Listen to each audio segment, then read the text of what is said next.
May 10th, 2025. Welcome to This Week in Waukesha, the podcast series. I'm your host, Downtown Donnie Brown, coming to you from the office of former Alderman Don Paul Brown in our beautiful Banting Park home. I am joined by our extraordinary producer, the mighty Max Martinson, who's actually producing from his home in downtown Milwaukee. Do I have that right, Max? Fantastic. And then I'm really honored to have as my guest tonight. I've been trying to get him on for a long time, but he's busy on Saturday mornings when I was doing radio and now even with the podcast. But we're glad he's able to join us tonight. Please welcome. This is Chris Moreau, our Vice President of Sales for Civic Media and the station manager for WAUK Radio. Do I have that correct, Chris? All of that? The titles? Yeah, I think that most of them. Yes, I'm the statewide director or vice president of sales for Civic Media, the market manager for WAUK, and also for WRJN in Racine. Fantastic. And for some of the listeners, Chris is no stranger to radio, a very established career, surpassing, I believe, 30 years. Is that right, Chris? Yeah, In radio? by 20. Yeah. I'm entering my 52nd year in the radio industry this year. So unbelievable. Yeah, I didn't think, when I was 14 years old, I could sit here and say that, but sure as heck, 51 last September, heading toward 52. Wow. So you started as a teenager in radio, is that correct? I did. I was fascinated with the business, looking out Sure. my bedroom window at the flashing tower lights of two local stations where I grew up. And I got a job cutting the grass at one when I was 14. And where'd you And grow up again? I'm sorry. in Racine. Oh, Down in that's right. Oh, Racine. yeah. So, okay. Yeah. And I cut the grass. That was my job. And I finally trained myself and had help from the people in the building to learn how to run the equipment. And I practice every week after the lawn mowing, how to be on the air. But it was at the time a beautiful elevator music station. I was 14 and wanted to rock and roll, but Percy Faith and Ray Conniff were the first songs I ever played on the radio, and did that for a couple of years. My parents are big Ray Conniff fans. Yeah. So they were born in the 30s. But, Chris, your story, I don't know if you've ever seen the Ken Burns documentary on the history of country music. Mm-hmm. There's a story of Chris Christopherson who he basically gives up a career in the military to go into country music and gets basically disowned by his family. And he gets a job as a janitor at Sun Records, and that's what got him in the door. So it sounds like yours is a very familiar story. You're kind of like the Chris Christopherson of WRJN. Yeah, if only that was the case. Yeah, that would have been great. Yeah. But So yeah, I mean, I think a lot of young people do that. They've got an idea what they want to do and where they want to go. And, it literally was a foot in the garage door, but it was a foot in the door for me at the time. And luckily, I had a lot of people there, or several people there, who understood, the passion I had for it and let me learn. It was a great place to learn. Yeah. So yeah, because I was going to ask you, like, my next question was to ask you about what you do for Civic Media statewide in your kind of your executive capacity. But I'm really fascinated about your history. Like, when were you a teenager when you started, like, as a disc jockey? Yeah, that was the job, the grass cutting job. Yeah. And it wasn't really a disc jockey, it was really an announcer who would give the weather once an hour and the station ID at quarter after and quarter till. But by the time I was 16, I had practiced enough and was hired across town at one of the stations Civic Media owns now, WRJN. So I was 16, working a Saturday and a Sunday shift, and in the summer filling in for the full-time guys during school vacations. Sure. And did that for a couple of years in my hometown. And here we are, now 50 years later, back with WRJN again. Come full circle. Kind of full circle. And I've been in there once before in between those times. Back in 2010 through 15, I managed the property as well. So, and it really is an iconic building and a great space. I mean, obviously me being kind of a big, champion for Waukesha, I was sad that we'd left our studio on Wisconsin Avenue. But when you go to that studio in Racine, and again, this is new to me, I felt like Howard Stern. If you ever seen like his podcast or his radio show, it's such a professional studio. The building was built for radio.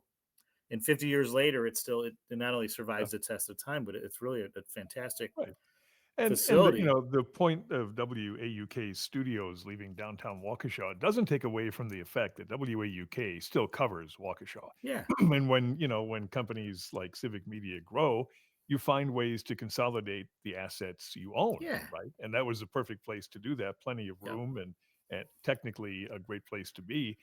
But the WAUK signal still comes into Waukesha. It Yeah. still, still spells part of Waukesha. So, the some people who have come to me and said, "Why did you leave the city?" Well, the signal We didn't haven't. leave the city. It's just the building did, Yeah. and you still have the same shows, the same Sure. content, the same local news coming in. So, and of course, a show like this that focuses really on Waukesha, and Yeah. that's what we need to be. But the Yeah. signal of WAUK is so big, Yeah. and that's the thing that when you think about it as a company trying to maximize your assets, you can hear 540 WAUK in Fond du Lac, like a local Right. station, and all the way down to the northern suburbs of Chicago Yeah. and from Watertown to the lakeshore. So it's got a big signal. It's And I huge. think our responsibility, with the programming we originate and the mission we serve is to serve as many people as we can with that Hmm. signal. Hmm. So Waukesha is definitely a part of it and a big part of it, Yeah. surrounding Milwaukee County. Hmm. But we want to have a little bigger view of who's out there and Yeah. do our best to serve everybody. Yeah. Yeah. That's terrific. And I when I started in that studio that we had, or and really studio in name only, it was basically an office space that we were retrofitting for Yeah, radio yeah, in mid January of 2022. It took a long time to really get that space to be serviceable, from professional standards that you would know better than me. And then again, you walk into Racine and like you're in a whole other world that's all yeah, about professionally produced radio. So it yeah. is a pretty cool scene there in Radio It is. Park on It is. Victory Drive.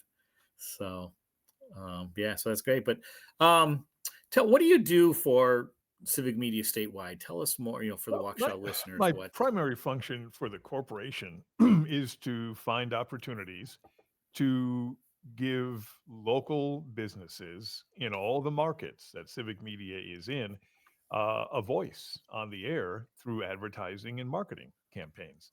Um, One of the best things about radio is still 93% of adults listen to the radio. So if you Yeah. own a business or you have a company that's trying to attract people, radio advertising is probably one of the most efficient ways to get people Mhm. into your business. And Yeah. because we have 24 signals across the state of Wisconsin, Wow. we can cover so many people with so many messages, but you don't have Right. to do it just on the network of Civic Media. Now, if Mhm. you're the Wisconsin Milk Marketing Board or the Wisconsin Lottery, you want to be heard in all 24 radio stations, we can do that for you. But if you've got a business in Waukesha that wants to attract people in Southeast Wisconsin, you advertise on WAUK. Yeah. If you're in Green Bay, you go on WGBW. If you're in um, Eau Claire or the Chippewa Valley, you go to WCFW. We've Mhm. got those local opportunities to advertise for Right. local businesses. Yeah. And really, that's the mission of Civic Media is to serve local communities across the state. So really what I do is I lead a staff of, I think we're at about 20 account executives across the Wow. state to help them explain to businesses how we can do that with radio messaging, digital Mhm. messaging, through podcast advertising on shows like this. Everything we do is something businesses can latch onto. And Yeah. part of my job is to find the right people to do that job, to train them, to retain them, to motivate them, and to help fund the mission of Sure. Civic Media through broadcast sales. Sure. So I hate talking about this with um I've learned that President Trump is they're looking to scrap the funding for National Public Radio, Yeah. which I've always been a fan of, and I was actually turned on to public radio in college at Michigan State. One of my best friends was from Western rural Michigan. His family were Mhm. cherry producers, cherry farmers, and public radio, that was their only source of media Sure. that they felt was also very reliable. And people, it's always been written off as liberal, but they're funded, the foundation funding is very conservative foundations because they, Mhm. they really give both sides. But is there kind of a market opportunity for civic media because we have coverage in these rural areas, knowing that um, these NPR affiliate, I hate to say competition, but these these affiliates in these local markets are under a great threat or a great, financial threat. And I think you're right. They're under a threat, and I think it's well. I don't agree with the decision to cut the Corporation No. for Public Broadcasting back, and it hasn't happened yet. Yeah. We still have court battles, I'm sure, to go through it. Sure. But we don't necessarily see National Public Radio or NPR public stations as competition to civic media. They're a complement to it. Hmm. They're a very credible source for local Yeah. news, but more so, they take that stance on a more national scale. Yeah. They're very. Yep. And that's important. People need to know that. The Hmm. difference between your local NPR or public station and civic media is civic media is doing the local news. In each of our Yeah. markets, we have a news person. We're expanding our news department. In some cities, we partner with some of the local newspapers that have been diminished or trying to hang on and promote that. So there's a different product that comes from civic media Yeah. and from public radio. Hmm. And I think they complement each other. We both Yeah. have the same goal to serve the public interest, and I think Right. that's above and beyond many other radio companies Sure. these days. And I would hate to see them go away because not Yeah. only, I mean, they're respected competitors, that's for Hmm. sure, but they enhance what the world needs and what Yeah. communities needs, and that's Yeah. local, accurate, dependable Sure. information. Yeah, Well, and I like how you highlight what differentiates us is we have a very local focus, right, which is an right. appeal to potential advertisers. And so a great example is I just learned last night at the city council meeting, um, they gave out the Landmark Commission Awards, which is a big deal every year, in part of as part of Historic Preservation Month. Recipients have contributed to the historic preservation restoration of Waukesha's rich architectural history. And so a certificate of merit went to Nicholas Martinez for his work at the building at 910 914 Clinton Street, the W.T. Hmm, Lyles building, a famous building, a beautiful sure. piece of architecture. The John M. Shane Connect Award. John was a guest on my radio show, to David Coop and his family. David passed away last year and was honored posthumously for his work in historic preservation. From 1984 to 2010, David served as the secretary of the Landmarks Commission. And Waukesha's Landmarks Commission is very active and very vocal, and they played a great part at honoring the history of our great city. And for anybody that's never seen it, all you have to do is walk Main Street in Waukesha to see in downtown Waukesha to see the great works of architecture. And And again, that's one of that's the great. That's great yeah. content. That's rich content that we get excited about as listeners. And that's one of the things, as a guy who lives in Waukesha now, and I've been here on and off for over 20 some years. Wow, longer It's than me. just those walks down through downtown Waukesha are Yeah. so cool. And Oh hitting some yeah. of the sidewalk restaurants, and it's not like you're sitting in New York with a big sidewalk cafe out there. Yeah. You're sitting on the sidewalk in some Yeah. folding chairs and card Yeah. tables and enjoying the people and the Yeah. ambience of downtown. Yeah. But I mean, we enjoy the Friday nights in summer when you can hang out Friday Night downtown Live's and right on the walk in the corner. street, Yeah. Friday Night Live and the farmers market and all that stuff. But yeah, and exactly the kind of thing you just talked about and just read, you're not going to hear that on one of the big Milwaukee radio stations because Right. they're looking at big Milwaukee news. But something Yeah. like Civic Media, where we do look at communities, Sure. that's something you may hear Stuart J. Waddles feature on a noon newscast someday. Yeah. So good stuff and a good thing to That bring up. really is. And it's so we're doing this special broadcast on a Wednesday evening, and that's why Max is doing this from home, because on May 17th, I will be at the food pantry serving Waukesha County's Breakfast Club, their annual fundraiser. And I'm proud to be on the board and be present on the board. And so I'm expected to give a few comments. But, um, I mentioned this because there's so much, there's a real sense of community here. People really get involved. And you have to look no further than charities like the food pantry, where people are volunteering and they're delivering meals on the weekends and um, serving families. And unfortunately, food insecurity is a real thing, even in the state, one of the state's most affluent um, counties, like Waukesha County. But it's oh, I kind of lost my train of thought there, Chris. But the fact is, there's so many opportunities for people to participate in Yeah. Waukesha life and really get the most out of it. So we are talking about some of the great high school plays that were put on that some of the Sure. grandparents told me. I know what it was. I was at a city food pantry event, and one of the volunteers had come up, and he lives all the way out in Delafield, and he said he liked he used to listen to the radio show. He still listens to the podcast, and he likes that I have high school students on, student athletes, or other students excelling in other areas, teachers and coaches, Yep. Yep. and because he said those young people have a great story to tell, and they deserve that exposure. And so it is an honor to really to be a part of that focus that civic media stations like Mhm. WAUK provide, and then also, of course, with our podcast format. Yep. Yeah. So And and podcasts are really an extension of the radio. It's really the radio on demand, right? yeah, When a yeah, radio show is on from 6 to 8 a.m., you got to be there 6 to 8 a.m. Monday yeah, morning to hear the show. Here, we can take those shows and we put them in the can, so to speak, and upload them yeah, to the podcast platform. But shows like this, we promote all week on the radio. And when yeah, somebody has that 20 or 30 minutes to sit back and absorb it without interruptions or road yeah, rage, what a great way to do it. So, yeah, yeah, like we said before, we try to use all the various avenues we have to yeah. provide the service. And audio goes beyond the radio. And It really does. and Yeah, and the internet goes beyond audio and goes into video and yeah, all the different things we can do. That's why we're called Civic Media, not yeah. Civic That's a Radio. great. So, So you'll appreciate this, Chris. My guest. You lately, if they have a lot to talk about, we'll have them on two podcasts in a row.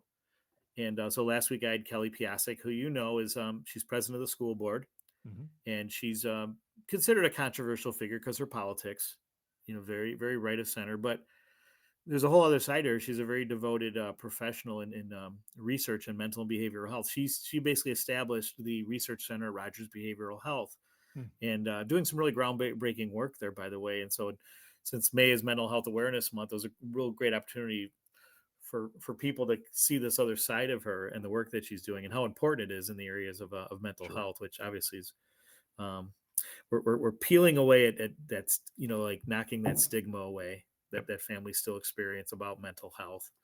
And so it's great again with civic media that we have that opportunity to kind of get different sides of the story from Mhm. people that maybe we don't know as well as we thought we did. No, I So agree. I agree. yeah. Yeah. So what can we look forward to with civic media growing? Obviously they're up to like 24 stations now. Any new Yeah. developments you can share with us? Well, we're working always on improving our digital footprint, and that's a way for us to reach people, whether it's on the radio, whether it's on a laptop computer, these cell phones. I mean, they're in everybody's face. What Yeah, a no doubt. great way to stay in touch. And Yep. and the more we do that, the more we grow, the more people we add who can keep up with the various platforms that we present on, and we Sure. can and we can make them accessible to people. That Yeah. again, that's the goal. Let's get the message of Yep. democracy. Let's get the message of fair play out. Let's Hmm. keep the community together, and pulling together is probably the biggest thing we want to do with civic media. And that includes shows like yours, Don, the podcast This Week in Hmm. Waukesha, Yeah. programs you hear on WAUK, and any program you see on our podcasting Sure. platform.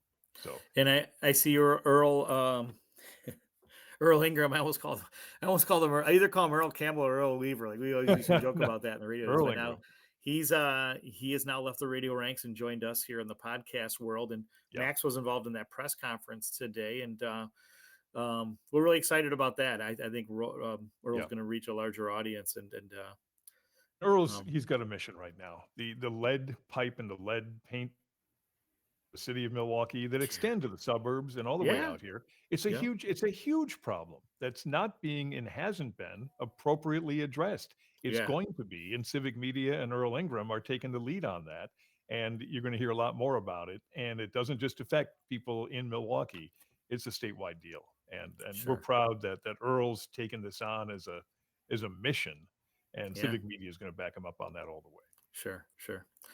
Chris Morrow, Civic Media's, so we say statewide head of sales and the station manager for WAUK Yep. Yeah. and WRJN. I'm really honored. Thanks so much for joining us tonight. It's Oh, no, great. I appreciate being on, Don. It's really fun. Yeah, and I'll never give up a chance to be on a radio show or a podcast. Trust me. love it. And and a Waukesha resident, and we got to have you on soon. We want to talk more about life in Waukesha and different Yeah, perspectives, and let's do it, Don. really grateful for your gift of time and in Certainly. sharing, and also After too my that history you have too. I'm sure there's more great oh, stories to tell, and so we look forward to having you on future podcasts. And want to thank everybody for listening in and sticking around for podcasts too, and thanking my producer, the mighty Max Martinson, for all the great work he does, and look forward to seeing you all soon. Chris, thanks again, and thanks again to our listeners.